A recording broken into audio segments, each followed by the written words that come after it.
ನಾವು ಕೇಂದ್ರ ಸರ್ಕಾರಕ್ಕೆ ಮನವಿ ಮಾಡಿ ಒನ್ ಟೈಮ್ ರೈತರು ಈ ತರ ಎಲ್ಲ ಡಿಸ್ಟ್ರೆಸ್ ಇದ್ದಾರೆ, ಅವ್ರಿಗೆ ಸಾಲ ಮನ್ನಾ ಮಾಡಬೇಕು ಅಂತಕ್ಕಂಥ ಮನವಿಯನ್ನು ಅವರಿಗೆ ಮಾಡಿದಾಗ ಅಲ್ಲಿನ ಹಣಕಾಸು ಇಲಾಖೆ ಹಿರಿಯ ಅಧಿಕಾರಿಗಳು ಒಂದು ಸ್ಟೇಟ್ಮೆಂಟ್ ಅನ್ನು ಮಾಡುತ್ತಾರೆ.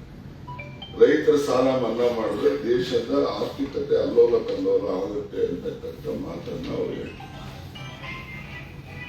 ಅದರ ಜೊತೆನಲ್ಲಿ ಈ ಕಾರ್ಪೊರೇಟ್ ಹೌಸಸ್ ಏನಿದ್ದಾರೆ,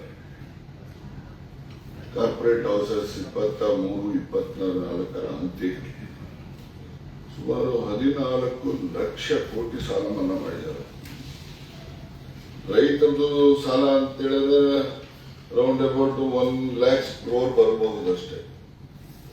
ಆದರೆ ಕಾರ್ಪೊರೇಟ್ ಹೌಸಸ್ಗೆ ಇವರು 14 ಲಕ್ಷ ಕೋಟಿ, ನಾನು ಹೇಳ್ತಕ್ಕಂಥದ್ದು ಇದು 22-23 ಸಾಲಿನಲ್ಲೇ ಆದಂಥದ್ದು. ಈಚೆಗೆ ನಂತರ ಪೂರ್ಣವಾದಂಥ ಅಂಕಿಅಂಶಗಳಿಂದ ನನಗೆ ಯಾವ ಮಾಹಿತಿ ಸುಮಾರು 17 ಲಕ್ಷ ಕೋಟಿ ಮಾಡಿದ್ದಾರೆ. 14,05,000 ಕೋಟಿ ಮಾಡಿರ್ತಕ್ಕಂಥದ್ದು ಕಾರ್ಪೊರೇಟ್ ಹೌಸಸ್ಗಳಿಗೆ ಸಾಲ ಮನ್ನಾ ಮಾಡಿರ್ತಕ್ಕಂಥದ್ದು.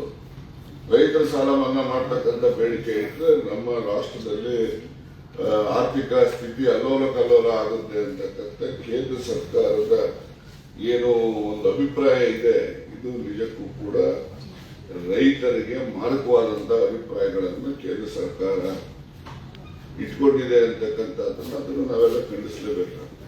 ತಾರತಮ್ಯ ರೈತರ ಸಾಲ ಮನ್ನಾ ಮಾಡಬೇಕು, ಯಾಕೆಂದ್ರೆ ರೈತ ಅವರು ನಿಜಕ್ಕೂ ಕೂಡ ಆರ್ಥಿಕವಾಗಿ ಸದೃಢ ಆಗಿಲ್ಲ ನಮ್ಮ ದೇಶದಲ್ಲಿ. ಆದರೆ ರೈತನ ಬಗ್ಗೆ ಕಳಕಳಿಯನ್ನ ವ್ಯಕ್ತಪಡಿಸತಕ್ಕಂಥ ಕಾಲದಲ್ಲಿ ಸಾಲ ಮನ್ನಾ ಮಾಡಿದ್ರೆ ಆರ್ಥಿಕ ಪರಿಸ್ಥಿತಿ ದೇಶದಲ್ಲಿ ಅಲ್ಲೋಲ ಕಲ್ಲೋಲ ಆಗ್ತದೆ.